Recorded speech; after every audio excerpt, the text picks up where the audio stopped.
ದೇವರ ಪರಿಶುದ್ಧವಾದ ನಾಮಕ್ಕೆ ಮಹಿಮೆ ಉಂಟಾಗಲಿ. ಈ ಮುಂಜಾನೆಯಲ್ಲಿ ಈ ವಿಡಿಯೋ ಮುಖಾಂತರ ಕರ್ತನ ಸಂದೇಶ ನಿಮ್ಮ ಹತ್ರ ಹಂಚ್ಕೊಳ್ಳೋದು ನಾನು ಭಾಳ ಖುಷಿ ಪಡ್ತಾ ಇದ್ದೇನೆ. ಭಾಳ ದಿನ ಆದಮೇಲೆ ನಿಮ್ಮನ್ನೆಲ್ಲರನ್ನ ಈ ವಿಡಿಯೋ ಮುಖಾಂತರ ಭೇಟಿಯಾಗೋದು ಭಾಳ ಖುಷಿ ಪಡ್ತೇನೆ. ದೇವ್ರು ನಿಮ್ಮನ್ನೆಲ್ಲರನ್ನು ಆಶೀರ್ವಾದ ಮಾಡಲಿ.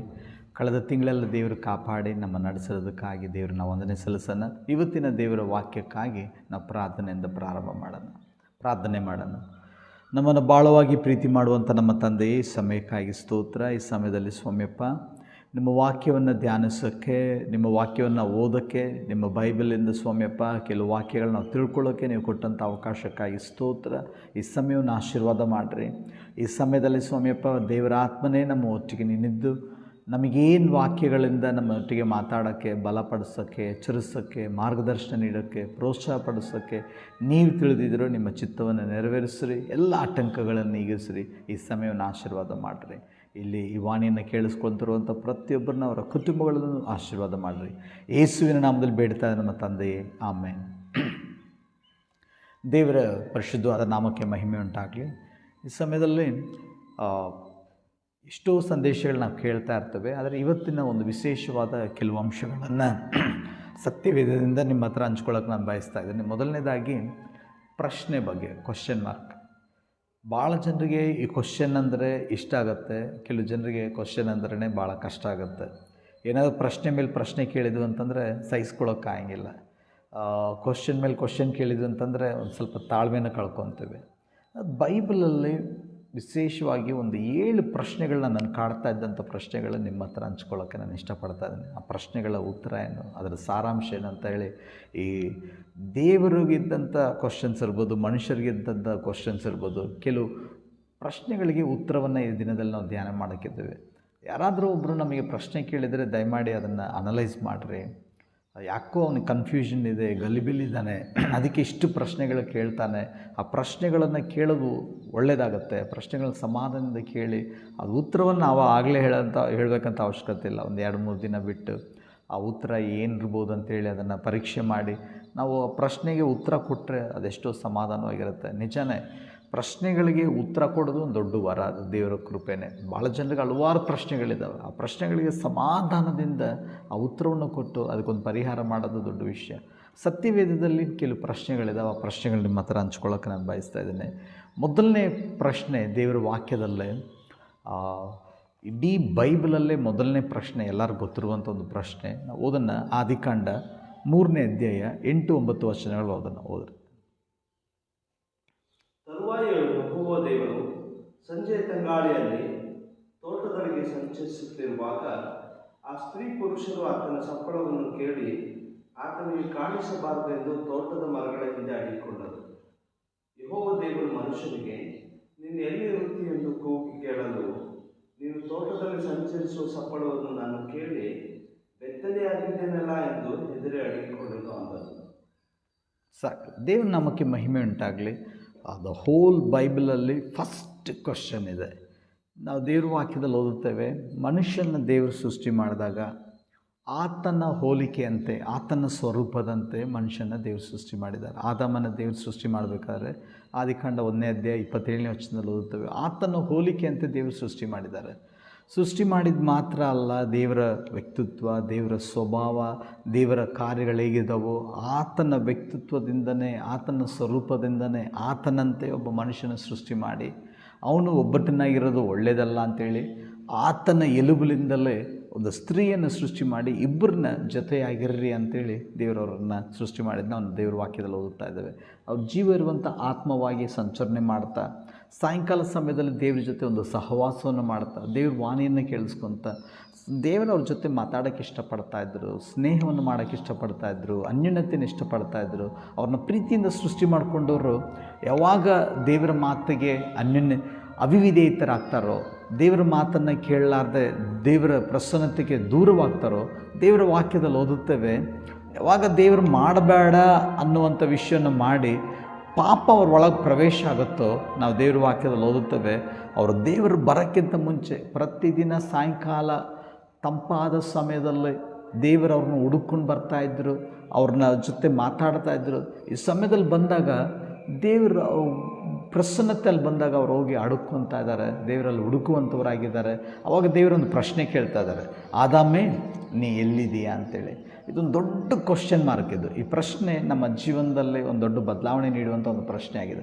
ಆದಾಮೇ ನೀ ಎಲ್ಲಿದೆಯಾ ಅಂತಂದ ತಕ್ಷಣ ಅವನೇನಂತ ಪ್ರತ್ಯುತ್ತರ ಕೊಡ್ತಾನಂತಂದರೆ, ಬೆತ್ತಲೆಯಾಗಿದ್ದೀನಿ ಅಂತೇಳಿ ಒಂದು ಗಿಡದ ಕೆಳಗೆ, ಗಿಡದ ಹಿಂದುಗಡೆ ಮರೆಯಾಗಿ ನಾನು ಬಚ್ಕೊಂಡಿದ್ದೀನಿ ಅಂತ ಹೇಳ್ತಾ ಇದ್ದಾನೆ.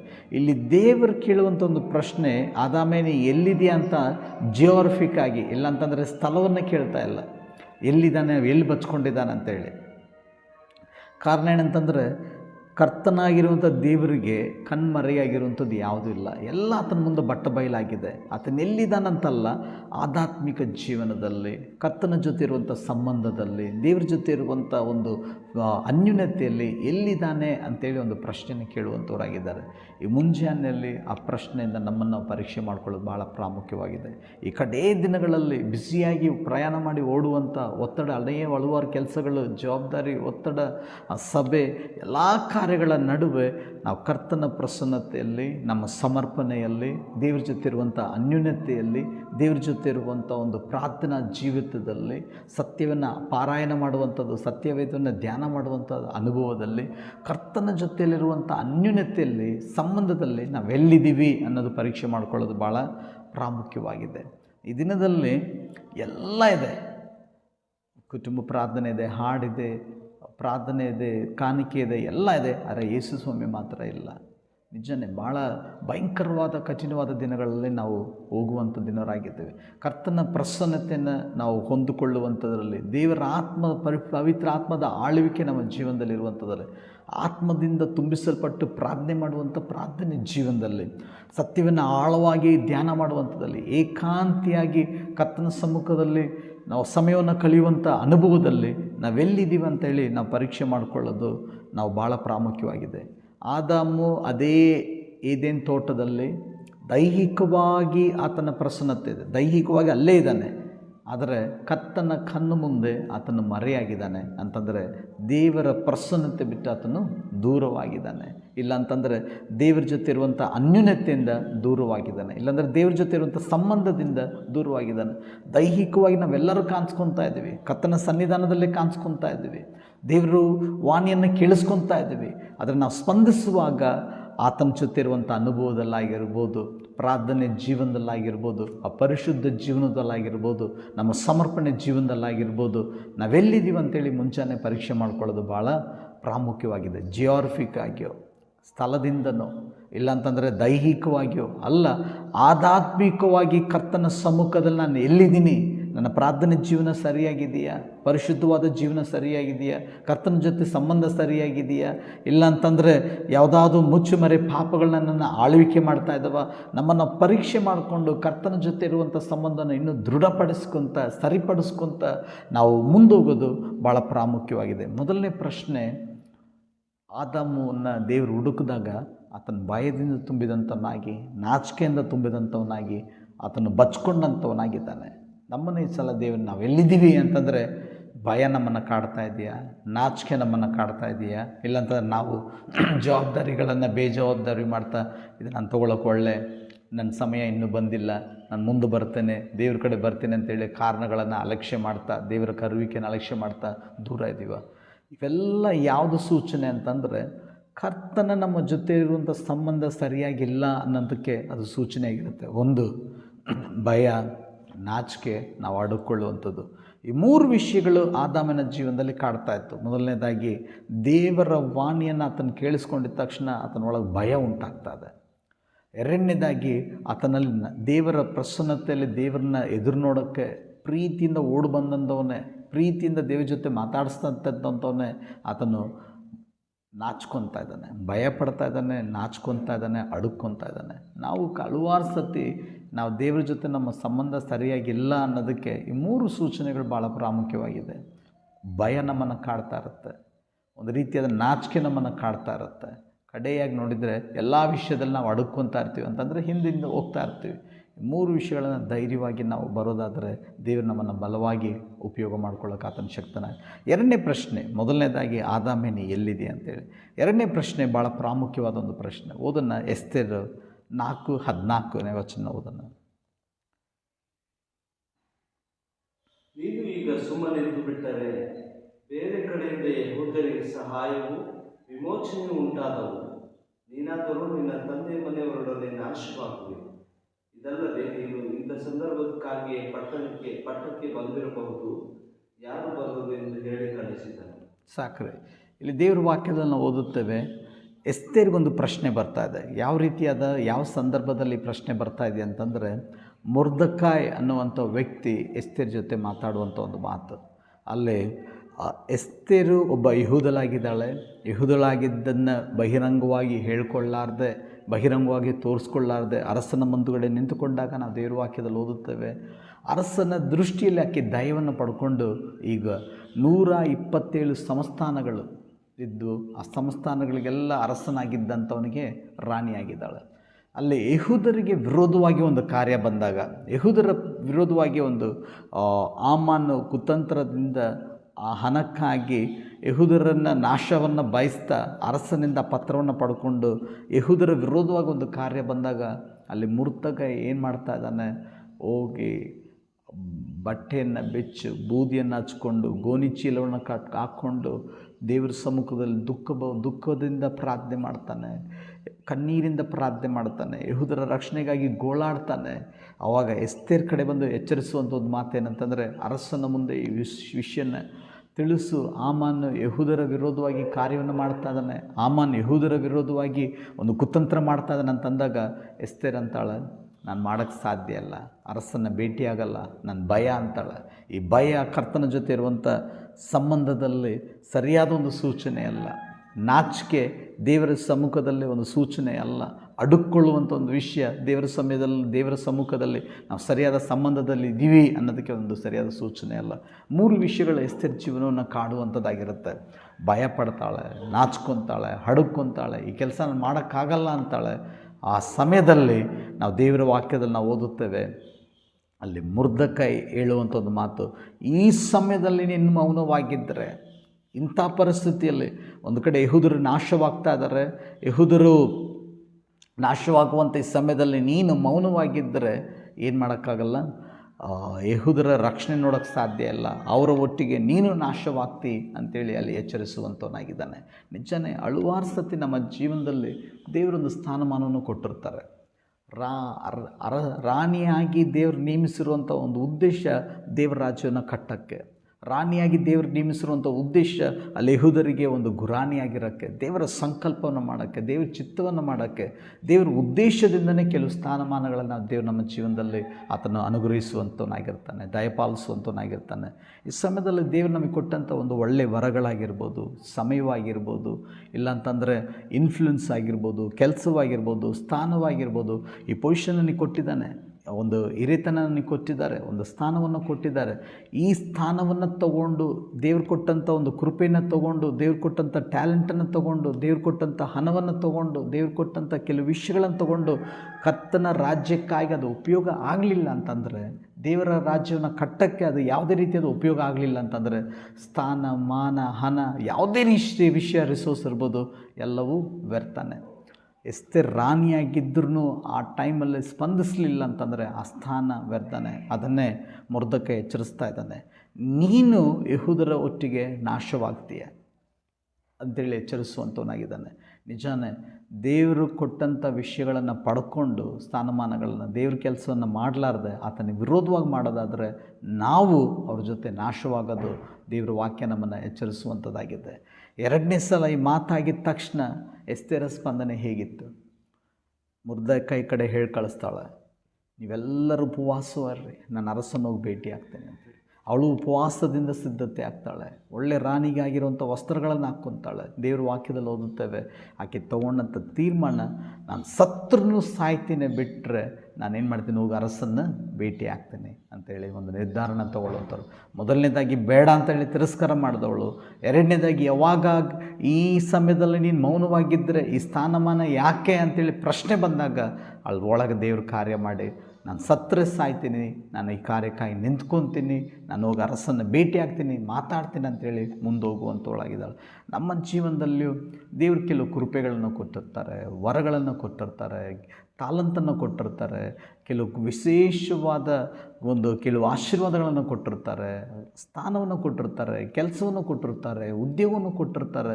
ಇವೆಲ್ಲ ಕೊಟ್ಟಿರುವಂಥ ನಾವು ನಮ್ಮ ಸ್ವಾರ್ಥಕ್ಕಾಗಿ, ನಮ್ಮ ಅನುಕೂಲಕ್ಕಾಗಿ ಮಾತ್ರ ನಾವು ಜೀವನ ಮಾಡೋದಾದರೆ, ದೇವರ ರಾಜ್ಯದ ಪರವಾಗಿ ಆಲೋಚನೆ ಇಲ್ಲದವರಾಗಿ ನಾವು ಜೀವನ ಮಾಡೋದಾದರೆ ನಮ್ಮನ್ನು ನಾವು ಪರೀಕ್ಷೆ ಮಾಡಿಕೊಳ್ಳೋದು. ದೇವರಿಗೆ ಒಂದು ಹಣವನ್ನು ನನಗೆ ಯಾಕೆ ಕೊಟ್ಟಿದ್ದಾರೆ, ಈ ಜಾಗವನ್ನು ಯಾಕೆ ಕೊಟ್ಟಿದ್ದಾರೆ, ಈ ಕೆಲಸವನ್ನು ಯಾಕೆ ಕೊಟ್ಟಿದ್ದಾರೆ, ಈ ಸಂಪತ್ತನ್ನು ಯಾಕೆ ಕೊಟ್ಟಿದ್ದಾರೆ, ಈ ಒಂದು ಕೃಪೆಯನ್ನು ಯಾಕೆ ಕೊಟ್ಟಿದ್ದಾರೆ, ಈ ಟ್ಯಾಲೆಂಟನ್ನು ಯಾಕೆ ಕೊಟ್ಟಿದ್ದಾರೆ. ನಾನು ಮೌನವಾಗಿರೋದಲ್ಲ. ನಾವು ಮೌನವಾಗಿದ್ದರೆ ಈ ಕರ್ತನಿಗೆ ನಾವು ಲೆಕ್ಕ ಕೊಡಬೇಕಾಗತ್ತೆ. ಇದು ಮೌನವಾಗಿರುವಂಥ ಕಾಲ ಅಲ್ಲ, ನಾವು ಕರ್ತನಿಗಾಗಿ ಸ್ಪಂದಿಸುವಂಥ ಕಾಲ, ಆತನ ರಾಜ್ಯಕ್ಕಾಗಿ ದುಡಿಯುವಂಥ ಕಾಲ, ಇರುವಂಥ ಅನುಕೂಲವನ್ನು, ಇರುವಂಥ ಕೃಪೆಗಳನ್ನು ಸಂಪೂರ್ಣ ಕರ್ತನಿಗಾಗಿ ಬಳಸಿ ಆತನ ರಾಜ್ಯವನ್ನು ಕಟ್ಟಕ್ಕೆ ನಾವು ಮುಂದಾಗುವಂಥ ಕಾಲ. ಎಷ್ಟೇ ತೊಗೊಂಡಂಥ ತೀರ್ಮಾನದಂತೆ ನಾವು ನಮ್ಮ ಜೀವನದಲ್ಲಿ ಸತ್ತರೆ ಸಾಯ್ತೇನೆ ವಿನ ನಾನು ಈ ಕೆಲಸವನ್ನು ಮಾಡೇ ಮಾಡ್ತೀನಿ ಅಂತೇಳಿ ಅರಸನ್ನು ಭೇಟಿಯಾಗೇ ಆಗ್ತೇನೆ, ಯೆಹೂದರ ರಕ್ಷಣೆಗಾಗಿ ಅವರ ಪರವಾಗಿ ನಾನು ನಿಂತ್ಕೊತೀನಿ, ನಾನು ಅಡುಕೊಳ್ಳೋಂಗಿಲ್ಲ, ಭಯ ಪಡೋಂಗಿಲ್ಲ, ನಾಚಿಕೆ ಪಡೋಂಗಿಲ್ಲ ಅಂಥೇಳಿ ಆ ಮೂರನ್ನು ಬಿಟ್ಟು ಧೈರ್ಯವಾಗಿ ಬರುವಂಥವಳಾಗಿದ್ದಾಳೆ. ಆ ದಿನದಲ್ಲಿ ಅವರು ಭಯಪಟ್ಟು, ನಾಚಿಕೆ ಪಟ್ಟು, ಅಡುಕೊಂಡಿದ್ದ ಕಾರಣದಿಂದ ಆ ತೋಟದಿಂದ ಹೊರಗೆ ಬಂದರು ಆದಾಮವರು. ಇವಳು 3 ವಿಷಯಗಳನ್ನು ಮಾಡೋಕ್ಕೆ ಭಯಪಡ್ತಾ ಇದ್ದಾಳೆ, ಅಡುಕೊತಾ ಇದ್ದಾಳೆ, ಮುಂದೆ ಬರ್ತಾ ಇಲ್ಲ, ನಾಚ್ಕೊತಾ ಇದ್ದಾಳೆ, ದೇವ್ರ ಕಾರ್ಯವನ್ನು ಕಾಡೋಕ್ಕಾಗ್ತಾಯಿಲ್ಲ. ಈ 3 ವಿಷಯದಲ್ಲಿ ಯಾವಾಗ ಜಯವನ್ನು ಪಡ್ಕೊತಾಳೋ ಯೆಹೂದರ ವಿಷಯದಲ್ಲಿ ಆಕೆ ಒಂದು ಜಯವನ್ನು ನೋಡೋಕ್ಕೆ ಸಾಧ್ಯ ಆಗುತ್ತೆ. 2ನೇ ಪ್ರಶ್ನೆ, ನಾವು ಮೌನವಾಗಿರುವಂಥ ಕಾಲ ಅಲ್ಲ. ಕರ್ತನ ಕೊಟ್ಟಿರುವಂಥ ವರದಾನಗಳನ್ನು ಸಂಪೂರ್ಣವಾಗಿ ಕರ್ತನ ಮಹಿಮೆಗೆ ನಾವು ಉಪಯೋಗ ಮಾಡೋಕ್ಕೆ ಇದೇ ಸರಿಯಾದ ಕಾಲ ಅಂತೇಳಿ ನಾವು ಗ್ರಹಿಸಿಕೊಂಡವರಾಗಿ ನಾವು ಜೀವಿಸೋದು ಭಾಳ ಪ್ರಾಮುಖ್ಯವಾಗಿದೆ. 3ನೇ ಪ್ರಶ್ನೆ, ಓದನ್ನು ದೇವರ ವಾಕ್ಯದಲ್ಲಿ ಮತ್ತಾಯನ ಬರೆದಂಥ ಸುವಾರ್ತೆ 8ನೇ ಅಧ್ಯಾಯ 26ನೇ ವಚನ. ಪ್ರಶ್ನೆ ನೋಡೋಣ, ಓದ್ರಿ. ಆತನು ಅವರಿಗೆ, ಅಲ್ಪವಿಶ್ವಾಸಿಗಳೇ, ಯಾಕೆ ಧೈರ್ಯಗೆಡುತ್ತೀರಿ ಎಂದು ಹೇಳಿ ಎದ್ದು ಗಾಳಿಯನ್ನು ಸಮುದ್ರವನ್ನು ಗದರಿಸಿದನು. ಹಾಗೆ ಎಲ್ಲ ಶಾಂತವಾಯಿತು.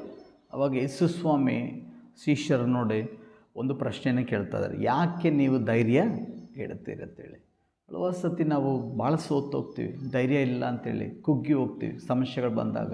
ಇಲ್ಲಿ ಯೇಸು ಸ್ವಾಮಿ ಹಡಗಲ್ಲಿ ಪ್ರಯಾಣ ಮಾಡ್ತಾಯಿದ್ರು, ಹಡಗಿನ ಅಡಿಪಾಯದಲ್ಲಿ ಆತನ ಮಲ್ಕೊಂಡಿದ್ರು, ಅಲ್ಲಿ ಶಿಷ್ಯರ ಬಿರುಗಾಳಿಯನ್ನು ನೋಡಿ ಅಯ್ಯೋ ಅಂಥೇಳಿ ಜೋರಾಗಿ ಚೀರ್ತಾರೆ, ಕೂಗ್ತಾರೆ, ನಾವು ಸಾಯ್ತಾ ಇದ್ದೀವಿ ಅಂತಾರೆ. ದೇವ್ರ ಮುಂದೆ ಹೋಗಿ ಅದನ್ನು ನಾವು ಈ ರೀತಿಯಾದ ಸಮಸ್ಯೆ ಒಳಗಿದ್ದಾಗ ಹೆಂಗೆ ಸಮಾಧಾನದಿಂದ ನೀವು ಮಲ್ಕೊಂಡಿದ್ದೀರಿ, ದೇವರು ಇದನ್ನು ಅವ್ರು ಗ್ರಹಿಸ್ತಾ ಇದ್ದಾರೆ, ನೋಡ್ತಾ ಇದ್ದಾರೆ, ಗ್ರಹಿಸುವಿಕೆ ಇದೆಯಾ ಅಂಥೇಳಿ ಹಲವಾರು ಪ್ರಶ್ನೆಗಳು ಅವ್ರ ಜೀವನದಲ್ಲಿ ಕಾಡ್ತಾನೆ ಇದೆ. ನಮ್ಮ ಜೀವನದಲ್ಲಿ ನೀವು ಮುಂಜಾನೆ ಹಲವಾರು ಪ್ರಶ್ನೆಗಳು ಕಾಡ್ತಾ ಇರ್ಬೋದನ್ನು.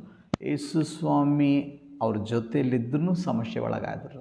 ಭಾಳ ಜನರಿಗೆ ನಾನು ಯೇಸು ಸ್ವಾಮಿ ಜೊತೆಯಲ್ಲಿದ್ದೀನಿ, ಪ್ರೇಯರ್ಗೆ ಹೋಗ್ತೇನೆ, ಪ್ರಾರ್ಥನೆ ಮಾಡ್ತೇನೆ, ಕಾಣಿಕೆ ಆಗ್ತೇನೆ, ಆದರೂ ಯಾಕೆ ಸಮಸ್ಯೆಗಳಂತ ಕಾಡ್ತಾ ಇರ್ಬೋದೇನೋ. ನಮ್ಮ ನಂಬಿಕೆಯಲ್ಲಿ ಇನ್ನೂ ನಮ್ಮನ್ನು ಸ್ಥಿರಪಡಿಸೋಕ್ಕೆ, ಆತನ ಅದ್ಭುತ ಕರ್ತನಂತೇಳಿ ಆತನ ಸಂಪೂರ್ಣವಾಗಿ ಆತನ ನಾವು ಆದುಕೊಂಡು ಜೀವನ ಮಾಡೋಕ್ಕೆ, ಎಲ್ಲ ಪರಿಸ್ಥಿತಿಗಳನ್ನು ಅದು ಬದಲಾಯಿಸ್ತಾನೆ ಅನ್ನುವಂಥ ಇನ್ನೂ ನಾವು ಸ್ಥಿರವಾದ ನಂಬಿಕೆಯಲ್ಲಿ ದೃಢತನದಿಂದ ನಂಬಿಕೆಯಿಂದ ಕರ್ತನ ಮಹಿಮೆ ಪಡಿಸೋಕ್ಕೆ ಕೆಲವು ಶೋಧನೆಗಳು ದೇವರ ಅನುಮತಿ ಮಾಡುವಂತನಾಗಿದ್ದಾನೆ. ಇಲ್ಲಿ ನೋಡ್ತೀವಿ ನಾವು ಶಿಷ್ಯರನ್ನ, ಯೇಸು ಸ್ವಾಮಿ ಅಡುಗಲ್ಲೇ ಇದ್ದಾರೆ, ಯೇಸು ಸ್ವಾಮಿ ಜೊತೆಯಲ್ಲೇ ಇದ್ದಾರೆ, ಎಷ್ಟೋ ಅದ್ಭುತ ಕಾರ್ಯಗಳು ನೋಡಿದಂಥವ್ರೆ, ಎಷ್ಟೋ ಸೂಚನೆ ಕಾರ್ಯಗಳು ನೋಡಿದಂಥವ್ರೆ, ಬರೀ 2 ಮೀನು 5 ರೊಟ್ಟಿ 5,000 ಜನ ಪೋಷಣೆ ಅದು ನೋಡಿದಂಥವ್ರೆ. ಆ ಕಾನಾನೂರಿನ ಮದುವೆಯಲ್ಲಿ ಬರೀ ನೀರನ್ನು ದ್ರಾಕ್ಷಾರಸವಾಗಿ ಬದಲಾಯಿಸಿದಂಥದ್ದನ್ನು ನೋಡಿ ಕೊಂಡಾಡ್ದಂಥವ್ರೆ, ಕರ್ತನಾಮವನ್ನು ಮಹಿಮೆ ಪಡಿಸಿದಂಥವ್ರೆ. ಆದರೆ ವೈಯಕ್ತಿಕವಾಗಿ ಸಮಸ್ಯೆ ಅವ್ರಿಗೆ ಬಂದಾಗ, ಶೋಧನೆ ಒಳಗಾದಾಗ, ಮರಣನ ಜೀವನನ ಅಂತ ಒಂದು ಸಮಸ್ಯೆ ಬಂದಾಗ, ಮರಣದ ವಿರೋಧವಾಗಿ ಹೋರಾಡ್ತಾ ಇದ್ದಾಗ, ಏನು ಮಾಡಬೇಕಂತ ತಿಳಿಲಾದ ಪರಿಸ್ಥಿತಿಯಲ್ಲಿ ನಂಬಿಕೆಯಲ್ಲಿ ಕುಗ್ಗಿ ಹೋದವರಾಗಿ ದೇವ್ರ ಮುಂದೆ ಅಯ್ಯೋ ದೇವರೇ ನಾವು ಸಾಯ್ತಾ ಇದ್ರೆ ನೀವು ಮಲ್ಕೊಂಡಿದ್ದೀರಾ ಅಂತೇಳಿ ಅವ್ರು ಬೇಡುವಂಥವ್ರಾಗಿದ್ದಾರೆ. ಯೇಸು ಸ್ವಾಮಿ ಬಂದು ಒಂದೇ ಮಾತಲ್ಲಿ ಆತನ ಆಜ್ಞೆ ಕೊಟ್ಟಾಗ ಆ ಬಿರುಗಾಳಿ ಸಮಾಧಾನವಾಯಿತು. ಆದರೆ ಈ ಶಿಷ್ಯರು ನೋಡಿ ಹೇಳುವಂಥ ಒಂದು ಮಾತೇನಂತಂದರೆ, ಓ ಅಲ್ಪ ವಿಶ್ವಾಸಿಗಳೇ ಅಂತೇಳಿ ಮಾತಾಡುವಂಥವ್ರಾಗಿದ್ದಾರೆ.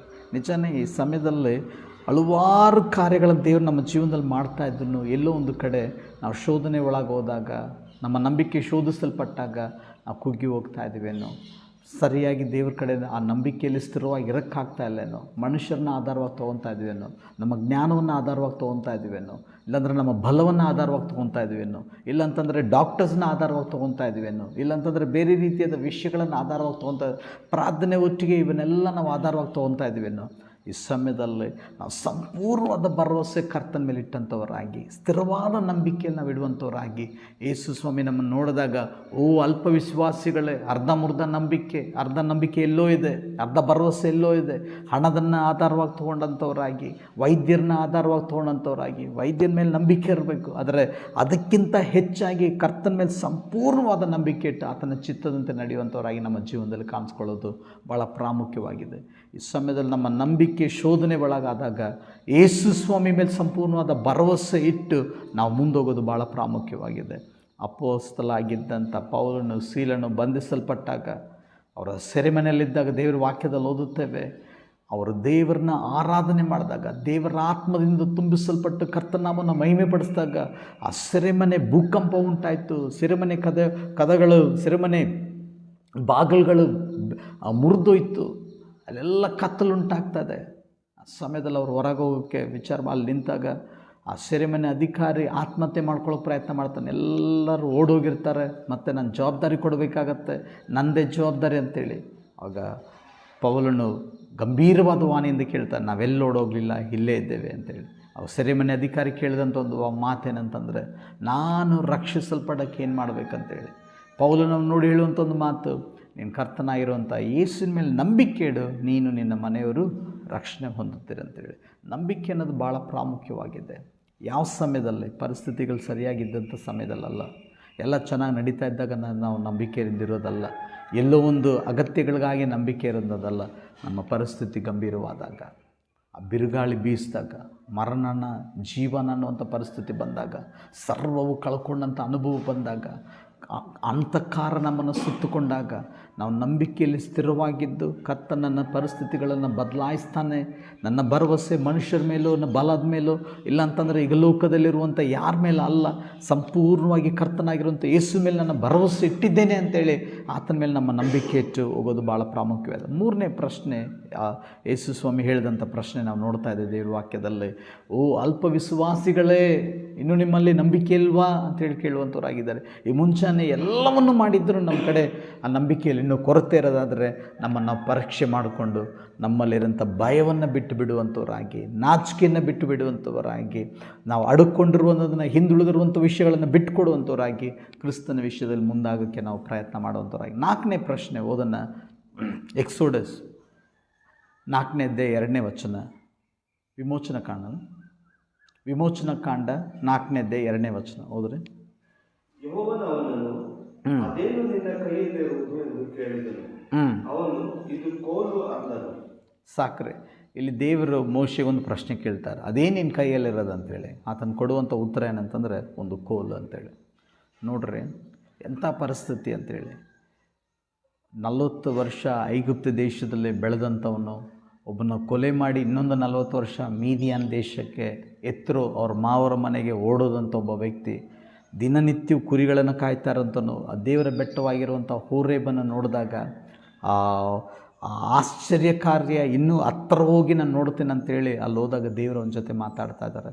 ಮೋಶೆ ಅಂತ ಹೆಸರಿಟ್ಟು ಕರೆದು ಆತನಿಗೊಂದು ಕೆಲಸವನ್ನು ಒಪ್ಪಿಸ್ಕೊಡ್ತಾ ಇದ್ದಾರೆ. ನೀನು ಇಸ್ರಾಯೇಲ್ ಜನರನ್ನು ಅವರ ಬಾಧೆಯನ್ನು ನಾನು ಕೇಳಿದ್ದೇನೆ, ಅವ್ರನ್ನ ಬಾಧೆಯಿಂದ ಬಿಡಿಸೋಕ್ಕೆ ನಿನ್ನ ಆಯ್ಕೆ ಮಾಡ್ಕೊಂಡಿದ್ದೇನೆ ಅಂತೇಳಿ ಒಂದು ದೊಡ್ಡ ಸೈನ್ಯವನ್ನು ಎದುರಿಸೋಕ್ಕೆ ಹೋಗ್ತಾ ಇದ್ದಾನೆ.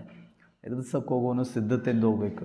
ಒಂದು ದೊಡ್ಡ ಸೈನ್ಯವನ್ನಾದ್ರೂ ಕರ್ಕೊಂಡು ಹೋಗ್ಬೇಕಿತ್ತು, ಅಟ್ಲೀಸ್ಟ್ ಒಂದು ಖಡ್ಗವನ್ನಾದರೂ ತೊಗೊಂಡು ಹೋಗಬೇಕಾಗಿತ್ತು. ಯಾಕಂದರೆ ಅಷ್ಟು ಜನರನ್ನ ಗುಲಾಮತ್ವದಿಂದ ಅಲ್ಲಿ ಬಿಡಿಸೋಕ್ಕೆ ಆತನ ಏನಾದರೂ ಒಂದು ಸಿದ್ಧತೆಯಿಂದ ಹೋಗಬೇಕಿತ್ತು. ಆದರೆ ಕರ್ತನ ಮಾತನ್ನು ವಿಧೇಯನಾಗಿ ಕರ್ತನ ಪ್ರಸನ್ನತೆಯನ್ನು ಬಯಸ್ಕೊಂಡು ಆತನೇನು ಮಾಡ್ತಾ ಇದ್ದಾನೆ, ಫರೋ ಮುಂದೆ ಹೋಗಿ ನಿಂತ್ಕೊತಾ ಇದ್ದಾನೆ. ಫರೋ ಮುಂದೆ ನಿಂತ್ಕೊಂಡು ಹೋಗಿ ಇಸ್ರಾಯೇಲ್ ಜನರನ್ನ ಬಿಡಿಸಂತಂದಾಗ ಆತನ ನಗ್ತಾನೆ. ಇವನು ಬಂದಿದ್ದು ಹೆಂಗಿದ್ದಾನೆ, ಒಂದು 80 ವರ್ಷ ಮುತುಕ ಆತನ ಕೈಯಲ್ಲಿಲ್ಲ, ನಡೆಯೋಕ್ಕೆ ಆಗ್ತಾಯಿಲ್ಲ. ಆ ಮುತುಕ ಒಂದು ಅವನ ಸಪೋರ್ಟ್ಗಾಗಿ ಅವನಿಗೇನಿದೆ ಅವನ ಕೈಯಲ್ಲಿ ಆ ಕೋಲ್ ಬಿಟ್ಟರೆ ಏನಿಲ್ಲ ಅಂಥೇಳಿ. ಅವನ ವಿಚಾರ ಹೆಂಗಿತ್ತಂತಂದ್ರೆ ದೇವರು ಹೇಳಿದರು, ನಾನು ಇಮೋಷ್ನಲಾಗಿ ಬಂದುಬಿಟ್ಟೆ, ಇವ್ರ ಮುಂದೆ ನಿಂತ್ಕೊಂಡಿದ್ದೀನಿ, ಫರೋವಿನ ಆಭರಣದಲ್ಲಿ ನಿಂತ್ಕೊಂಡಿದ್ದೀನಿ. ಅಲ್ಲಿ ನೋಡಿದರೆ ಮಂತ್ರಿಗಳು ಕೂತ್ಕೊಂಡಿದ್ದಾರೆ, ಸೈನ್ಯ ಇದೆ, ಇಲ್ಲಿ ಬಂದು ನಿಂತ್ಕೊಂಡು ಈ ಥರ ಸಿಗಾಕೊಂಡಿದ್ದೀನಲ್ಲಪ್ಪ, ಏನಿದೆ ನನ್ನ ಕೈಯಲ್ಲಿ, ಏನಿಲ್ಲ. ಅವಾಗ ದೇವರು ಕೇಳುವಂಥ ಮಾತೇನಿದೆ, ನಿನ್ನ ಕೈಯಲ್ಲಿ ಏನಿದೆ ಅಂತ ಕೇಳ್ತಾ ಇದ್ದಾರೆ. ಕೋಲ್ ಬಿಟ್ಟರೆ ಏನಿಲ್ಲ ಸ್ವಾಮಿ. ಆ ಕೋಲನ್ನೇ ಕೆಳಗೆ ಹಾಕಂದಾಗ ದೇವ್ರ ವಾಕ್ಯದಲ್ಲಿ ಓದುತ್ತೇವೆ ಅದು ಸರ್ಪವಾಯ್ತು ಅಂತೇಳಿ.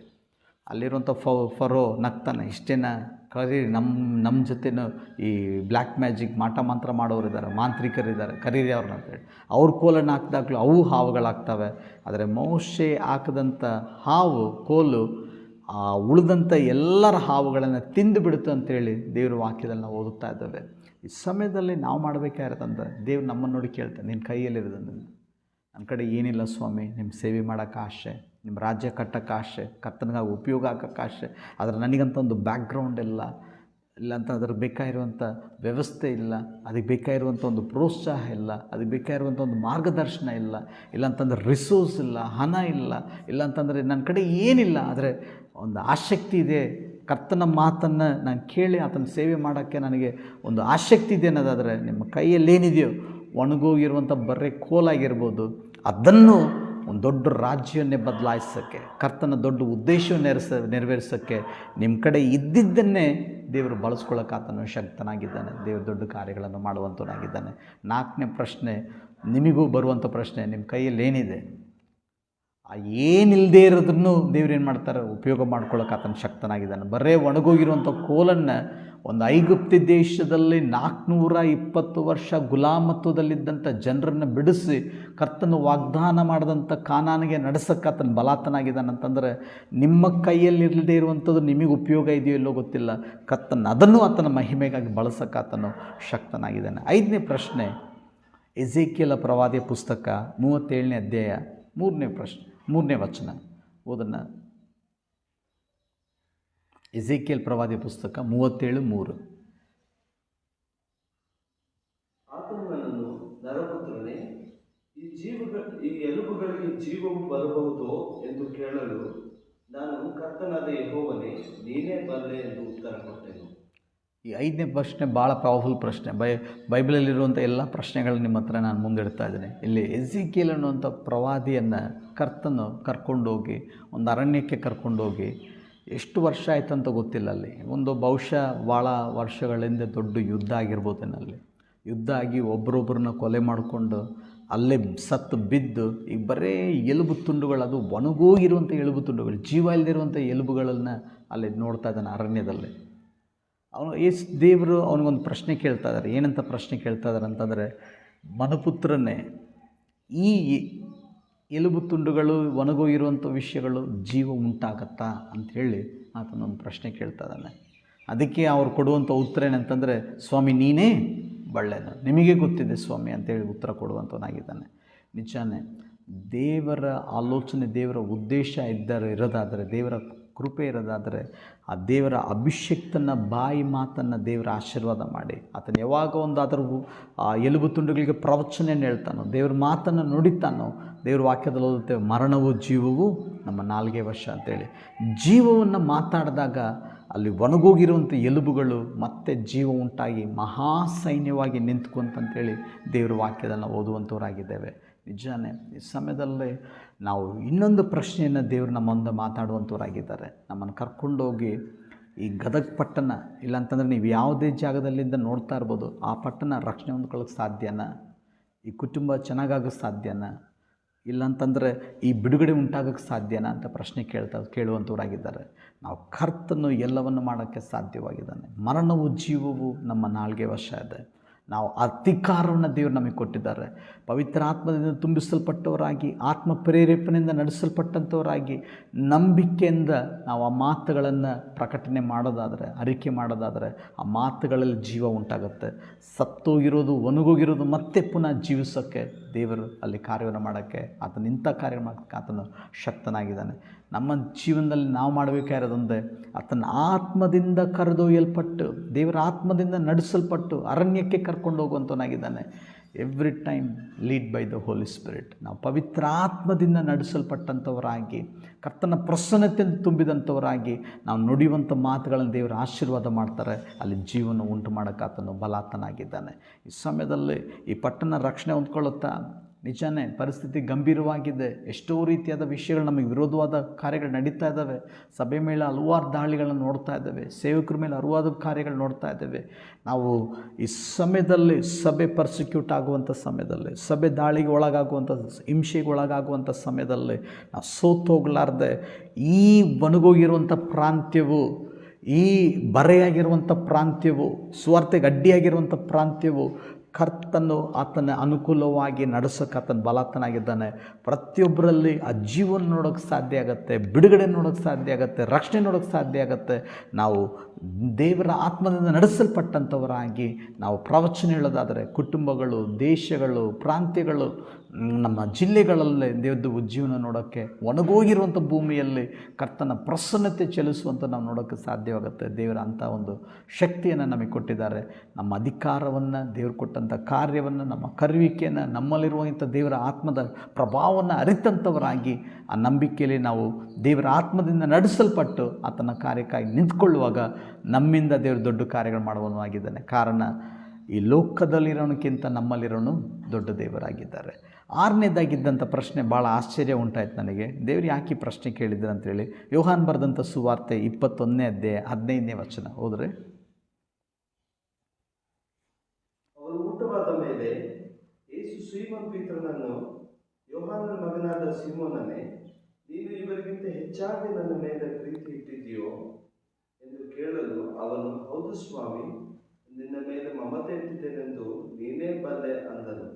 ಸಾಕು, ದೇವನಾಮದ ಮಹಿಮೆ ಉಂಟಾಗಲಿ. ಕೆಳಗಿರುವಂಥ ವಾಕ್ಯ ಓದೋಣ ಈಗ. ಇಲ್ಲಿ ಸೀಮೋನ್ ಪೇತ್ರ, ಎಲ್ಲ 12 ಜನ ಶಿಷ್ಯರಿದ್ರೂ ಸೀಮೋನ್ ಪೇತ್ರನ ಮಾತ್ರ ದೇವ್ರು ಕರೆದು ಕೇಳ್ತಾ ಇದ್ದಾರೆ, ಇವರೆಲ್ಲದಕ್ಕಿಂತಲೂ ಹೆಚ್ಚಾಗಿ ನನ್ನ ಮೇಲೆ ಪ್ರೀತಿಯನ್ನು ಇಟ್ಟಿದೆಯಾ ಅಂತ ಕೇಳಿದಾಗ ಆ ಸೀಮೋನ್ ಪೇತ್ರ ಹೇಳ್ತಾ ಇದ್ದಾನೆ, ಹೌದು ಸ್ವಾಮಿ, ಎಲ್ಲರಿಗಿಂತಲೂ ಹೆಚ್ಚಾಗಿ ನಾನು ನಿಮ್ಮ ಮೇಲೆ ಮಮತೆ ಇಟ್ಟಿದ್ದೇನೆ, ಪ್ರೀತಿ ಇಟ್ಟಿದ್ದೇನೆ. ಅದಕ್ಕೆ ಇಷ್ಟೊಂದು ಪ್ರೀತಿ ಇಟ್ಟಿದ್ದಂಥ ನೀನು ಮಾಡಬೇಕಾಗಿರುವಂಥ ಕೆಲಸವನ್ನು ದೇವ್ರು ಹೇಳ್ತಾರೆ. ಒಂದು ಪ್ರಶ್ನೆ ನಮಗೂ, ನೀವು ದೇವ್ರನ್ನ ಪ್ರೀತಿ ಮಾಡ್ತಾಯಿದ್ದೀರಾ? ಸೀಮೋನ್ ಕೇಳಿದಂಥ ಪ್ರಶ್ನೆ, ಎಷ್ಟು ಪ್ರೀತಿ ಮಾಡ್ತಾಯಿದ್ದಾರೆ? ಹಾಗಾದರೆ ಪ್ರೀತಿ ಮಾಡೋದಾದರೆ ನಾವೇನು ಮಾಡಬೇಕು? ಓದೋಣ, ಕೆಳಗಿರುವಂಥ ವಾಕ್ಯ ಓದ್ರೆ, ಹೌದು ಸ್ವಾಮಿ, ನಿನ್ನ ಮೇಲೆ ಮಮತೆ ಇಟ್ಟಿದ್ದೇನೆಂದು ನೀನೇ ಬಲ್ಲೆ ಅಂದನು. ಆತನು ಅವರಿಗೆ, ನನ್ನ ಕುರಿಗಳ ಮರಿಗಳನ್ನು ಮೇಯಿಸು ಎಂದು ಹೇಳಿದನು.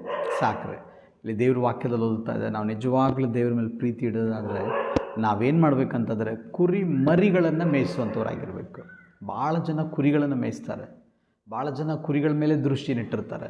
ಆದರೆ ನಿಜವಾದ ಪ್ರೀತಿ ದೇವರಲ್ಲಿ ನಾವು ಇಡೋದಾದರೆ, ಸೀಮೋನ್ ಪೇತ್ರಿಗೆ ಹೇಳ್ತಾ ಇದ್ದಾನೆ, ಕುರಿಯನ್ನಲ್ಲ, ಒಬ್ಬ ಕುರುಬನಾಗಿ ಭಾಳ ಆರೈಕೆ ಬೇಕಾಗಿರೋದು, ಕಾಳಜಿ ಬೇಕಾಗಿರೋದು, ದೃಷ್ಟಿ ಬೇಕಾಗಿರೋದು, ಪ್ರೀತಿ ಬೇಕಾಗಿರೋದು ಯಾವುದಂತಂದರೆ ಆ ಕುರಿಗಳಿಗಿಂತಲೂ ಆ ಕುರಿ ಮರಿಗಳಿಗೆ ಏನಾಗಿದೆ, ಭಾಳ ಆರೈಕೆ ಬೇಕಾಗಿದೆ. ಕುರಿ ಮರಿಗಳನ್ನು ಮೇಯಿಸು ಅಂತ ಯೇಸು ಸ್ವಾಮಿ ಆಜ್ಞೆ ಕೊಡುವಂಥವನಾಗಿದ್ದಾನೆ. ಈ ದಿನಗಳಲ್ಲಿ ಮೋಸ್ಟ್ ಭಾಳ ಅಲಕ್ಷ್ಯ ಮಾಡಬಟ್ಟಂಥ ಒಂದು ಸೇವೆ ಏನಂತಂದರೆ ಚಿಕ್ಕ ಮಕ್ಕಳ ಸೇವೆ. ಭಾಳ ಪ್ರಾಮುಖ್ಯತೆ ಇಲ್ಲದೆ ಇರುವಂಥ ಸೇವೆ ಏನಂತಂದರೆ ಚಿಕ್ಕ ಮಕ್ಕಳ ಸೇವೆ. ಒಂದು 80% ಬಜೆಟ್ ನಮ್ಮ ಸಭೆಯಲ್ಲಿ ದೊಡ್ಡವ್ರಿಗಾಗಿಯೇ ವಿಚಾರ ಮಾಡ್ತೀವಿ. ಕನ್ವೆನ್ಷನ್ಸು, ಉಜ್ಜೀವನ ಮೀಟಿಂಗ್ಸು, ಭಕ್ತಿ ಸಂಜೀವನ ಕೂಟಗಳು, ಸಭೆಗಳು, ವುಮೆನ್ಸ್ ಮೀಟಿಂಗು, ಯೂತ್ ಎಲ್ಲ ರೀತಿಯಾದ ವಿಷಯಗಳು ಅಡಲ್ಟ್ಸ್ ಬಗ್ಗೆನೇ ಇರುತ್ತೆ. ಯಾವಾಗಲಾದರೂ ಒಂದು ವರ್ಷಕ್ಕೊಮ್ಮೆ ಮಕ್ಕಳ ಕಾಟ ಮನೇಲಿ ಭಾಳ ಆಯಿತು, ಒಂದು VBS ಇಟ್ಟಾದ್ರೆ ಸಮಾಧಾನದಿಂದ ಇರ್ತೀವಿ. ಹೋಗ್ರಿ VBS ಒಂದು 10 ದಿನ ಸಮಾಧಾನದಿಂದ ಇರ್ತೀವಿ ಅಂತೇಳಿ ವರ್ಷಕ್ಕೊಮ್ಮೆ ನಾವು ಮಕ್ಕಳನ್ನು ಕಾಳಜಿ ಮಾಡುವಂಥವ್ರಾಗಿ VBSಲ್ಲಿ ಒಂದು ದೊಡ್ಡ ಚೆನ್ನಾಗಿ ಒಂದು ಗ್ರೂಪ್ ಬರುತ್ತಾರೆ. ಅದೇ ಗ್ರೂಪ್ ಸಂಡೇ ಸ್ಕೂಲ್ಗೆ ಇರ್ತಾರೆ ಅಂತಂದರೆ ದೊಡ್ಡ ಪ್ರಶ್ನೆ ಅದು.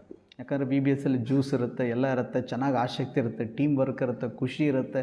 ಅದರಲ್ಲಿ ತೋರಿಸೋ ಆಸಕ್ತಿ ಪ್ರತಿ ವಾರ ನಾವು ತೋರಿಸ್ತಾ ಇದ್ದೀವಿ ಅಂತಂದರೆ ಪ್ರತಿ ವಾರನೂ VBS ಥರನೇ ಇರಬೇಕು. ಯಾಕಂದರೆ ದೇವ್ರ ವಾಕ್ಯದಲ್ಲಿ ನಾವು ಓದುತ್ತೇವೆ, ಸೀಮೋನ್ ಪೇತ್ರನ ದೇವರು ಕರೆದು ಹೇಳ್ತಾ ಇದ್ದಾರೆ, ನೀನು ನನ್ನ ಪ್ರೀತಿ ಮಾಡ್ತಾ ಇದೀಯಾ? ಹೌದು ಸ್ವಾಮಿ, ನಾನು ಪ್ರೀತಿ ಮಾಡ್ತಾ ಇದ್ದೇನೆ. ಹಾಗಾದರೆ ನೀನು ಕುರಿಗಳನ್ನಲ್ಲಪ್ಪ, ಕುರಿ ಮರಿಗಳನ್ನು ಮೇಯಿಸು ಅಂತೇಳಿ ಮತ್ತೆ ಆ ಪ್ರಶ್ನೆ ಕೇಳ್ತಾರೆ. ಓದ್ರೆ ಕೆಳಗಿರೋಂಥ ವಾಕ್ಯನ. ಆತನು ತಿರುಗಿ 2ನೇ ಸಾರಿ ಅವನನ್ನು, ಯೋಹಾನನ ಮಗನಾದ ಸೀಮೋನನ್ನೇ, ನನ್ನ ಮೇಲೆ ಪ್ರೀತಿ ಇಟ್ಟಿದೆಯೋ ಎಂದು ಕೇಳಲು, ಅವ್ರ ತಂದೆ ಹೆಸರು ಹೇಳ್ತಾ ಇದ್ದಾರೆ, ಯೋಹಾನ ಮಗನಾದ ಸೀಮೋನ್ ನನ್ನ ಮೇಲೆ ಪ್ರೀತಿ ಇಟ್ಟಿದೆಯೋ ಅಂತ ಕೇಳ್ತಾ ಇದ್ದಾರೆ. ಸ್ವಾಮಿ, ನಿನ್ನ ಮೇಲೆ ಮಮತೆ ಇಟ್ಟಿದ್ದೇನೆಂಬುದನ್ನು ನೀನೇ ಬಲ್ಲೆ ಅಂದನು. ಆತನು ಅವನಿಗೆ, ನನ್ನ ಕುರಿಗಳನ್ನು ಕಾಯಿ ಎಂದು ಹೇಳಿದನು. ನಾವು ನಿಜವಾದ ದೇವರ ಪ್ರೀತಿ ಮಾಡೋರಾದರೆ ಯೇಸು ಸ್ವಾಮಿ 1-2 ಆಜ್ಞೆಗಳನ್ನು ಬಲವಾಗಿ ಕೊಡ್ತಾ ಇದ್ದಾರೆ. ನಿಜವಾದ ಪ್ರೀತಿ ನನ್ನ ಮೇಲೆ ಇಟ್ಟಿರೋದಾದರೆ, ಯೇಸು ಸ್ವಾಮಿ ನಾವು ಪ್ರೀತಿ ಮಾಡೋದಾದರೆ, ಮೊದಲನೇದಾಗಿ ಆ ಕುರಿಗಳನ್ನು ಮೇಯಿಸ್ಬೇಕಂತೆ. 2ನೇದಾಗಿ ಫೀಡ್ ಮೈ ಲ್ಯಾಂಬ್ಸ್, 2ನೇದಾಗಿ ಆ ಕುರಿಗಳನ್ನು ಕಾಯಬೇಕಂತೆ.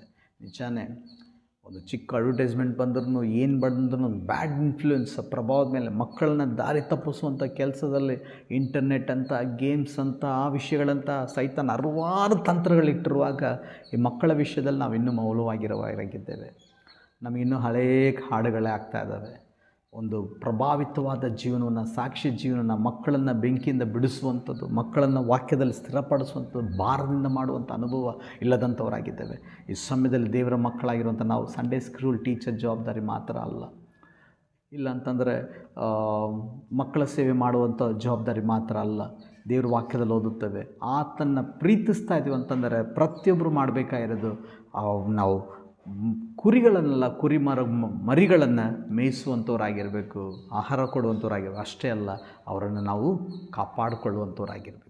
ಇದು ಭಾಳ ಪ್ರಾಮುಖ್ಯವಾದದ್ದು. It's everyone's responsibility who loves Jesus Christ. ಯೇಸು ಸ್ವಾಮಿನ ಪ್ರೀತಿಸಿದಂಥವ್ರಿಗೆ ನಾವು ಸೂಚನೆಯಿಂದ ತೋರಿಸ್ಕೊಳ್ಳುವಂಥ ಒಂದು ವಿಷಯ ಏನಂತಂದರೆ, ನಮ್ಮ ಕುಟುಂಬದಲ್ಲಿ ಮಕ್ಕಳಾಗಿರ್ಬೋದು, ಸಭೆಯಲ್ಲಿ ಮಕ್ಕಳಾಗಿರ್ಬೋದು, ಸಮಾಜದಲ್ಲಿ ಮಕ್ಕಳಾಗಿರ್ಬೋದು, ನಾವು ಭೇಟಿಯಾಗುವಂಥ ಮಕ್ಕಳಾಗಿರ್ಬೋದು, ಹೇಗಾದರೂ ಮಕ್ಕಳನ್ನು ನಾವು ಕರ್ತನ ವಾಕ್ಯದಿಂದ, ದೇವರ ಕೃಪೆಯಿಂದ ಮೇಯಿಸುವಂಥವ್ರಾಗಿರಬೇಕು, ಅವರಿಗೆ ಆರೋಗ್ಯವನ್ನು ಕೊಡುವಂಥವ್ರಾಗಿರಬೇಕು. ಹಾಗೆ ಅವ್ರನ್ನ ಸಂರಕ್ಷಿಸುವಂಥವ್ರಾಗಿ, ಕಾಪಾಡಿಕೊಳ್ಳುವಂಥವ್ರಾಗಿ ನಾವು ಇರೋದು ಭಾಳ ಜವಾಬ್ದಾರಿ.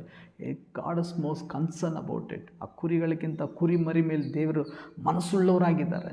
ನನ್ನನ್ನು ಪ್ರೀತಿ ಮಾಡ್ತಾ ಇದೆಯಾ ಅಂತೇಳಿ ಗೋಜಾಡ್ತಾ ಇದ್ದಾರೆ, ಕೇಳ್ತಾ ಇದ್ದಾರೆ. ಪ್ರೀತಿ ಮಾಡೋದಾದರೆ ದಯಮಾಡಿ ನೀನು ಮಾಡಬೇಕಾಗಿರುವಂಥದ್ದು ವಿಷಯ ಏನಂತಂದರೆ, ನನ್ನ ಕುರಿ ಮರಿಗಳನ್ನು ಮೇಯಿಸು. ಅಷ್ಟೇ ಅಲ್ಲ, ಮತ್ತೆ ನಾನು ಪ್ರೀತಿ ಮಾಡ್ತಾ ಇದೆಯಾ? ಯೋಹಾನ ಕುಮಾರನಾಗಿರುವಂಥ ಸೀಮೋನೇ ನನ್ನ ಪ್ರೀತಿಸ್ತಾ ಇದೆಯಾ? ಹೌದು ಸ್ವಾಮಿ. ಹಾಗಾದರೆ ಆ ಕುರಿಗಳನ್ನು ನೀನು ಕಾಪಾಡು, ಸಂರಕ್ಷಿಸುವಂಥ ದೇವರ ವಾಕ್ಯವನ್ನು ಹೇಳುವಂಥವರಾಗಿದ್ದಾರೆ. ನಮ್ಮ ಜೀವನದಲ್ಲಿ 6ನೇ ಪ್ರಶ್ನೆ, ನೀವು ದೇವರನ್ನ ಪ್ರೀತಿ ಮಾಡೋದಾದರೆ ನಿಮ್ಮ ಕುಟುಂಬದಲ್ಲಿರುವಂಥ ಮಕ್ಕಳನ್ನು, ಸಭೆಯಲ್ಲಿರುವಂಥ ಮಕ್ಕಳನ್ನು, ಸಮಾಜದಲ್ಲಿರುವಂಥ ಮಕ್ಕಳನ್ನು ಆದಷ್ಟು ನಾವು ಕರ್ತನ ಸುವಾರ್ತೆಯನ್ನು, ವಾಕ್ಯವನ್ನು ನಾವು ಕೊಡುವಂಥವ್ರಾಗಿರೋಣ, ಅವ್ರನ್ನ ರಕ್ಷಣೆ ಒಳಗೆ ನಡೆಸುವಂಥವ್ರಾಗಿರೋಣ, ಅವ್ರನ್ನ ದೇವರ ರಾಜ್ಯಕ್ಕಾಗಿ ನಾವು ಎಬ್ಬಿಸುವವರಾಗಿರೋಣ. 7ನೇದಾಗಿ ಕಡೆ ಪ್ರಶ್ನೆಯನ್ನೇ ಕೇಳಿ ನಾನು ಮುಗಿಸ್ತೇನೆ. ಹೋದರೆ 1ನೇ ಅರಸನು 18:21. 1ನೇ ಎಲ್ಲಾ ಜನರ ಹತ್ತಿರ ಹೋಗಿ, ನೀವು ಎಷ್ಟರವರೆಗೆ ಎರಡು ಮನಸ್ಸುಳ್ಳವರಾಗಿರುವಿರಿ? ಸಾಕು. ಇಲ್ಲಿ ಎಲಿಯನು ಅಲ್ಲಿ ಜನರನ್ನು ನೋಡಿ ಕೇಳುವಂಥ ಒಂದು ಮಾತೇನಂತಂದರೆ, ಕಾರ್ಮೆಲ್ ಪರ್ವತದಲ್ಲಿ ನಡೆಯುವಂಥ ಒಂದು ವಿಷಯ, ಎಷ್ಟು ದಿನ ನೀವು ಏನಾಗಿರ್ತೀರಿ? ನೀವು 2 ಮನಸ್ಸುಳ್ಳವರಾಗಿರ್ತೀರಿ ಅಂತೇಳಿ. ಎಷ್ಟು ದಿನ ನೀವು 2 ಮನಸ್ಸುಳ್ಳವರಾಗಿರ್ತೀರಿ? ಒಂದು ಕಡೆ ಭಾನುವಾರ ಬಂದರೆ ಯೇಸು ಸ್ವಾಮಿ ಅಂತ ಇದ್ವಿ, ಕ್ರಿಸ್ಮಸ್ ಬಂದರೆ ಯೇಸು ಸ್ವಾಮಿ ಅಂತ ಇದ್ವಿ, 40 ದಿನ ಶ್ರಮೆ ದಿನಗಳು ಬಂದರೆ ಎಲ್ಲ ಕೆಲವು ವಿಷಯಗಳನ್ನು ಆಚರಣೆ ಮಾಡ್ತಾಯಿದ್ವಿ. ಉಳಿದಿದ್ದ ದಿನದಲ್ಲಿ ಲೋಕದ ವ್ಯವಹಾರನ ಬಿಟ್ಟಿಲ್ಲ, ಹಣದ ಆಶೆಯನ್ನು ಬಿಟ್ಟಿಲ್ಲ, ಜಾಗದ ಮೇಲೆ ಮಣ್ಣಿನ ಮೇಲೆ ಆಶೆ ಬಿಟ್ಟಿಲ್ಲ. ಆದರೆ ದೇವ್ರ ಬರುವಿಕೆ ಭಾಳ ಸಮೀಪವಾಗಿದೆ ಅಂತೇಳಿ ಗಂಭೀರವಾಗಿ ಹೇಳ್ತಾ ಇದ್ವಿ. ಆದರೆ ಇನ್ನೂ ನಾವೇನು ಮಾಡ್ತಾಯಿದ್ವಿ? ಈ ಲೋಕದ ಮೇಲೆ ಮಮತೆ ಇಟ್ಟಂಥವರಾಗಿ, ಲೋಕದ ಮಣ್ಣಿನ ಮೇಲೆ ಮಮತೆ ಇಟ್ಟಂಥವರಾಗಿ, ಈ ಲೋಕಕ್ಕಾಗಿ ಪ್ರಯಾಸ ಪಡುವಂಥವ್ರಾಗಿ, ಓಡುವಂಥವ್ರಾಗಿದ್ವಿ. ಕಡೆಗೆ ನೋಡಿದರೆ ದೇವರಿಗೆ ನಮಗೆ ಸಮಯನೇ ಇಲ್ಲ. ಅದಕ್ಕೆ ಇನ್ನೂ ಒಂದು ಕಡೆ ಲೋಕದ ಪ್ರೀತಿನೂ ತುಂಬಿಸ್ಕೊಂಡಂಥವರಾಗಿ, ಕ್ರಿಸ್ತನ ಪ್ರೀತಿನೂ ತುಂಬಿಸ್ಕೊಂಡಂಥವರಾಗಿ, ಇನ್ನೂ 2 ಕಡೆ ಎಷ್ಟಂತ ನಿಮ್ಮ ಮನಸ್ಸನ್ನು ಇಡ್ತೀರಂತೇಳಿ ಎಲಿಯನಲ್ಲಿ ಬಂದು ಎಚ್ಚರಿಸುವಂಥವನಾಗಿದ್ದಾನೆ. ಬಾಗಾಲ್ ದೇವತೆ ಮೇಲೆ ಮನಸ್ಸುಳ್ಳವರಾಗಿದ್ದೀರಿ, ಹಾಗೆ ಇಸ್ರಾಯೇಲ್ ದೇವರ ಮೇಲೆ ಮನಸ್ಸುಳ್ಳವರಾಗಿದ್ದೀರಿ, ಲೋಕದ ಕಾರ್ಯಗಳ ಮೇಲೆ ಮನಸ್ಸುಳ್ಳವರಾಗಿದ್ದೀರಿ, ಆತ್ಮಿಕ ಕಾರ್ಯಗಳಲ್ಲಿ ಮನಸ್ಸುಳ್ಳವರಾಗಿದ್ದೀರಿ. 2 ರೀತಿಯಾದ ವಿಷಯಗಳನ್ನು ಇಟ್ಕೊಂಡು ಕರ್ತನ ಮೆಚ್ಚಿಸೋದು ಅಸಾಧ್ಯವಾಗುತ್ತೆ. 2 ದೋಣಿಯಲ್ಲಿ ಪ್ರಯಾಣ ಮಾಡಿ ಗಮ್ಯವನ್ನು ತಲುಪೋದು ಅಸಾಧ್ಯವಾಗತ್ತೆ. ಇನ್ನು ಎಷ್ಟು ದಿನ 2 ಮನಸ್ಸುಳ್ಳವರಾಗಿರ್ತೀರ ಅಂಥೇಳಿ ಆ ಎಲಿಯನು ಅಲ್ಲಿ ಎಚ್ಚರಿಸುವಂಥವನಾಗಿರ್ತಾನೆ. ಇಂಥ ಒಂದು ಪರಿಸ್ಥಿತಿ ಇದ್ದಾಗ ಅಲ್ಲಿ ಆಹಾಬನ ಅರಸನಾಗಿದ್ದಾನೆ, ಜೆಸಬೆಲ್ ಇನ್ಫ್ಲೂಯೆನ್ಸ್ ಇದೆ, ಅಲ್ಲೆಲ್ಲ ದೇವರ ಪ್ರಸನ್ನತೆಯನ್ನು ಕಳ್ಕೊತಾ ಇದ್ದಾರೆ. ಇಸ್ರಾಯೇಲ್ ದೇವರನ್ನ ಆರಾಧನೆ ಮಾಡಿದಂಥವ್ರೆ, ಹಲವಾರು ಅದ್ಭುತ ಕಾರ್ಯಗಳು ಅವ್ರ ಅಜ್ಜಂದರಿಂದ ಕಾಲಗಳಿಂದ ಪಡ್ಕೊಂಡಂಥವ್ರೆ ಈಗ ಬಾಗಾಲ್ ದೇವತೆಗೆ ಮನಸ್ಸುಳ್ಳವರಾಗಿ ಅವರ ಮನಸ್ಸು ಬದಲಾಗ್ತಾ ಇದೆ. ಅಂಥ ಪರಿಸ್ಥಿತಿಯಲ್ಲಿ ಏನಾಗ್ತಾಯಿದೆ ಅಂತಂದರೆ, ಹೆಚ್ಚು ಕಡಿಮೆ 3.5 ವರ್ಷ ಆ ದಿನಗಳಲ್ಲಿ ಅವರಿಗೆ ಮಳೆ ಇಲ್ಲದೆ ಬರಗಾಲ ಬಂದಿದೆ. ಮಳೆ ಇಲ್ಲದೆ ಅಲ್ಲಿರುವಂಥ ಜನರೆಲ್ಲ ಒಣಗೋಗಿದ್ದಾರೆ. ಆವಾಗ ಎಲಿಯನು ಕಾರ್ಮೆಲ್ ಪರ್ವತಕ್ಕೆ ಹೋಗಿ 7 ಸಲ 7 ಟೈಮ್ಸ್ ಮೊಣಕಾಲೂರಿ ಕಣ್ಣೀರು ಬಿಡ್ತಾನೆ, ಅಳ್ತಾನೆ, ದೇವ್ರ ಸಮ್ಮುಖದಲ್ಲಿ ಗೋಲಾಡ್ತಾನೆ, ಆ ಜನರನ್ನು ಬಂದು ಎಚ್ಚರಿಸ್ತಾನೆ. ಇನ್ನು ಎಷ್ಟು ದಿನ ಅಂತೇಳಿ 2 ಮನಸ್ಸುಳ್ಳವರಾಗಿರ್ತಾರೆ, ದೇವ್ರ ಕಾರ್ಯಗಳನ್ನು ನೋಡೋಕ್ಕಾಗ್ತಾ ಇಲ್ಲ ಅಂತೇಳಿ. ಆವಾಗ ದೇವ್ರ ವಾಕ್ಯದಲ್ಲಿ ಓದುತ್ತೇವೆ, ಅದೇ ಅಧ್ಯಾಯದಲ್ಲಿ ಭಾಳ ಮಳೆಯ ಶಬ್ದ ಉಂಟಾಗಿತ್ತು ಅಂತೇಳಿ. ಹೊರಗೆ ಹೋಗಿ ನೋಡಿದರೆ ಮಳೆ ಇಲ್ಲ, ಬರೀ ಶಬ್ದ ಅಷ್ಟೇ. ಶಬ್ದವನ್ನು ತೊಗೊಂಡು ಏನಾಗಂಗಿಲ್ಲ. ಈ ದಿನಗಳಲ್ಲಿ ಸೌಂಡ್ ಇದೆ, ಪ್ರಾರ್ಥನೆ ಅಂದ್ರೇ ಸೌಂಡ್, ಆರಾಧನೆ ಅಂದ್ರೇ ಸೌಂಡ್, ಪ್ರೇಯರ್ ಅಂದ್ರೇ ಸೌಂಡ್, ಮಾಡೋ ಸೇವೆ ಎಲ್ಲ ನಾವಲ್ಲಿ ಆ ಮ್ಯೂಸಿಕ್ಕು ಆ ಸೌಂಡ್ ಇದ್ರೇ ವೈಯಕ್ತಿಕ ದೇವರ ಪ್ರಸನ್ನತೆಯನ್ನು ಅನುಭವಿಸುವಂಥ ಅನುಭವ ಇಲ್ಲ, ರಕ್ಷಣೆ ಅನುಭವ ಇಲ್ಲ, ಪರಿಶುದ್ಧವಾದ ಜೀವನ ಇಲ್ಲ, ಒಂದು ಮನಸ್ತತ್ವ ಇಲ್ಲ, ಎರಡು ಮನಸ್ತತ್ವ ಇಲ್ಲವರಾಗಿದ್ದು ಬರೇ ಆ ಶಬ್ದದಿಂದಲೋ ವಾಣಿಯಿಂದಲೋ ದೇವರನಾಮನ ಮಹಿಮೆ ಪಡಿಸೋಕ್ಕೆ ಸಾಧ್ಯನೇ ಇಲ್ಲ. ಇಲ್ಲಿ ಮಳೆಯ ಶಬ್ದ ಇದೆ, ಮಳೆ ಇಲ್ಲ, ಅನುಭವಿಸೋಕ್ಕಾಗ್ತಾ ಇಲ್ಲ. ಮತ್ತೆ ಹೋಗಿ ಮೊಣಕಾಲೂರಿ ಪ್ರಾರ್ಥನೆ ಮಾಡಿದ ದೇವ್ರ ವಾಕ್ಯದಲ್ಲಿ ಓದುತ್ತವೆ, ಕೈಯಷ್ಟು ಮೋಡವನ್ನು ನೋಡ್ತಾ ಇದ್ದಾನೆ, ಒಂದು ಸೂಚನೆ ನೋಡ್ತಾ ಇದ್ದಾನೆ. ಆ ಕೈಯಷ್ಟು ಮೋಡ ದೊಡ್ಡದಾಗಿ ದೊಡ್ಡ ಮಳೆ ಸುರಿತು, ದೇವರ ಕಾರ್ಯ ಅಲ್ಲ, ಅದ್ಭುತ ಕಾರ್ಯ ಆಯ್ತು ಅಂತೇಳಿ. ಮಳೆ ಸೌಂಡ್ ಕೇಳೋದಷ್ಟೇ ಅಲ್ಲ, ಅದನ್ನು ಅನುಭವಿಸುವಂಥವರಾಗಿ, ದೇವರ ಪ್ರಸನ್ನತೆಯನ್ನು ಅನುಭವಿಸುವಂಥವರಾಗಿ, ಪವಿತ್ರಾತ್ಮದ ಪ್ರಸನ್ನತೆಯನ್ನು ಅನುಭವಿಸುವಂಥವರಾಗಿ, ದೇವರ ಅಭಿಷೇಕವನ್ನು ಪಡ್ಕೊಳ್ಳುವಂಥವರಾಗಿ, ಪವಿತ್ರಾತ್ಮದ ವರಗಳನ್ನು ಪಡ್ಕೊಳ್ಳುವಂಥವರಾಗಿ, ಆತ್ಮಭರಿತರಾಗಿ, ನಮ್ಮ ಮೊಣಕಾಲೂರಿ ಪವಿತ್ರಾತ್ಮದ ಅನುಭವ ಅಭಿಷೇಕ ಎಲ್ಲಿರುತ್ತೆ, ಹೆಂಗಿರುತ್ತೆ, ಅನುಭವಕ್ಕಾಗಿ ಪ್ರಾರ್ಥನೆ ಮಾಡುವಂಥವ್ರಾಗಿರ್ಬೇಕು. ನಾವು ಆರಾಧನೆ ಮಾಡುವಂಥವ್ರು, ಆ ಶಬ್ದವನ್ನು ಮಾಡುವಂಥವ್ರು ಮಳೆ ಸೌಂಡ್ ಅಷ್ಟೇ ಅಲ್ಲ, ನಿಜವಾಗ್ಲೂ ದೇವರಾತ್ಮ ಸುರಿಯಲ್ಪಡುವಂಥ ಮಳೆಯ ಅನುಭವನ ಅನುಭವಿಸುವಂಥವ್ರಾಗಿ ಸಭೆ ಅಂಥ ಉಜ್ಜೀವನ ಬರೋಕ್ಕೆ ನಾವು ಪ್ರಾರ್ಥನೆ ಮಾಡುವಂಥವ್ರಾಗಿರಬೇಕು. ಎರಡು ಮನಸ್ಸುಳ್ಳವರಾಗಿದ್ದಾಗ, ಎರಡು ಆಲೋಚನೆ ಉಳ್ಳವರಾಗಿದ್ದಾಗ, ಎರಡು ಉದ್ದೇಶಗಳಿದ್ದಾಗ, ಎರಡು ರೀತಿಯಾದ ಕಾರ್ಯಗಳು ನಮ್ಮ ಜೀವನದಲ್ಲಿದ್ದಾಗ ದೇವರ ಕಾರ್ಯವನ್ನು ನೋಡೋಕ್ಕೆ ಸಾಧ್ಯ ಇಲ್ಲ. ಒಂದು ಕಡೆ ಬರೋಣ, ಆತ ನಾಮನ್ನು ಮಹಿಮೆ ಪಡಿಸೋಣ. ಕರ್ತ ನಿಮ್ಮನ್ನು ಬಲವಾಗಿ ಉಪಯೋಗ ಮಾಡ್ಕೊಳ್ಳೋಕೆ ಆತನು ಶಕ್ತನಾಗಿದ್ದಾನೆ. ಈ 7 ಪ್ರಶ್ನೆಗಳನ್ನು ನಾವು ನೆನಪು ಮಾಡ್ಕೊಳ್ಳೋಣ. ಆದಾಮೆ ನೀ ಎಲ್ಲಿದೆಯಾ ಅಂತೇಳಿ, ಎಸ್ತೇರಿಗೆ ನೀನು ಮೌನವಾಗಿರುವಂಥ ಕಾಲ ಅಲ್ಲ ಅಂಥೇಳಿ, ಆ ಬಿರುಗಾಳಿ ನೋಡಿ ಭಯ ಪಡ್ಕೋಡು, ಅಲ್ಪ ವಿಶ್ವಾಸಿಗಳಾಗಿ ಇರೋಕ್ಕೆ ಹೋಗ್ಬೇಡ್ರಿ ಅಂತೇಳಿ. ಮೋಶೆನ ಕೈಯಲ್ಲಿರೋದೇನು ಇರೋದನ್ನು ಮಾತ್ರನೇ ಸಾಕು. ಒಣಗೋಗಿರುವ ಎಲುಬುಗಳ ಜೀವವನ್ನು ತುಂಬ್ತಾವ ಅಂತೇಳಿ ಆ ಮನುಷ್ಯನ ಕಡೆನೇ ಪ್ರಶ್ನೆಯನ್ನು ಕೇಳುವಂಥವ್ರಾಗಿದ್ದಾನೆ. ನಿಜವಾಗ್ಲೂ ನನ್ನ ಪ್ರೀತಿ ಮಾಡೋದಾದರೆ ಪೇತ್ರನ ಕಡೆ ದೇವರು ಕೇಳುವಂಥ ಒಂದು ಮಾತು, ನನ್ನ ಕುರಿ ಮರಿಗಳನ್ನು ಮೇಯಿಸು ಅಂತೇಳಿ. 7ನೇದಾಗಿ ಕಡೆಯಾಗಿ ನಾವು ದೇವ್ರ ವಾಕ್ಯದಲ್ಲಿ ಓದದಂತೆ ಎರಡು ಮನಸ್ಸುಳ್ಳವರಾಗಿಲ್ಲದೆ ಒಮ್ಮನಸ್ಸಿನಿಂದ ಒಂದೇ ನಂಬಿಕೆಯಿಂದ ಕರ್ತನಾಮವನ್ನು ಮಹಿಮೆ ಪಡಿಸೋಣ. ದೇವರು ನಿಮ್ಮ ಜೀವನದಲ್ಲಿ ಕಾರ್ಯವನ್ನು ಮಾಡಲಿ. ಈ ವಾಕ್ಯದ ಮುಖಾಂತರ ದೇವರ ಆಶೀರ್ವಾದ ಮಾಡಲಿ. ನಾವು ಕಣ್ಗಳ ಮುಚ್ಚಿ ನಾವು ಪ್ರಾರ್ಥನೆ ಮಾಡೋಣ. ನಮ್ಮನ್ನು ಬಾಳುವ ಪ್ರೀತಿ ಮಾಡುವಂಥ ನಮ್ಮ ತಂದೆ, ಈ ಸಮಯಕ್ಕಾಗಿ ಸ್ತೋತ್ರ. ಈ ಸಮಯವನ್ನು ಆಶೀರ್ವಾದ ಮಾಡಿರಿ. ಈ 7 ಪ್ರಶ್ನೆಗಳು ನಮ್ಮ ಜೀವನದಲ್ಲಿ ಕೇಳಿಸ್ಕೊಂಡು ನಮ್ಮ ಜೀವನ ಸರಿಪಡಿಸ್ಕೊಳ್ಳುವಂಥ ಕೃಪೆಯನ್ನು ದಯಪಾಲಿಸ್ರಿಯಪ್ಪ. ಹೌದಪ್ಪ, ಆದಾಮೇ ನೀ ಎಲ್ಲಿದೆಯಾ ಅಂತೇಳಿ ನಿಮ್ಮ ಪ್ರಶ್ನೆ. ನಾವೆಲ್ಲಿದ್ದೀವಿ ಸ್ವಾಮಿಯಪ್ಪ? ನನ್ನ ಪ್ರಾರ್ಥನೆ ಜೀವನದಲ್ಲಿ ನಾನು ಎಲ್ಲಿದ್ದೀನಿ? ದೇವ್ರ ಜೊತೆ ಇರುವಂಥ ಸಂಬಂಧದಲ್ಲಿ ಎಲ್ಲಿದ್ದೀನಿ? ಆತ್ಮಿಕ ಜೀವನದಲ್ಲಿ ಎಲ್ಲಿದ್ದೀನಿ? ಕರ್ತನಿಗೆ ಕೊಡುವಂಥ ಸಮಯವನ್ನು ಕೊಡುವಂಥ ವಿಷಯದಲ್ಲಿ ಎಲ್ಲಿದ್ದೀನಿ? ಅಪ್ಪ, ನನ್ನ ಜೀವನವನ್ನು ಬದಲಾಯಿಸ್ರಿ ಸ್ವಾಮಿಯಪ್ಪ. ನಿಮಗೆ ಹತ್ತಿರ ಆಗುವಂತೆ ಸಹಾಯ ಮಾಡಿರಿ ಸ್ವಾಮಿಯಪ್ಪ. ಬಲಪಡಿಸ್ರಿ. ಈ ವಾಕ್ಯವಾಣಿಯನ್ನು ಕೇಳಿಸ್ಕೊಂಡಂಥ ಪ್ರತಿಯೊಬ್ಬರನ್ನ ಆಶೀರ್ವಾದ ಮಾಡಿರಿ. ಎಲ್ಲ ಮಹಿಮೆಯನ್ನು ಒಬ್ಬರಿಗೆ ಸಲ್ಲಿಸ್ತಾ ಕರ್ತನಾಗಿರುವಂಥ ಯೇಸುವಿನ ನಾಮದಲ್ಲಿ ಬೇಡ್ತಾ ನಮ್ಮ ತಂದೆಯೇ, ಆಮೇನ್.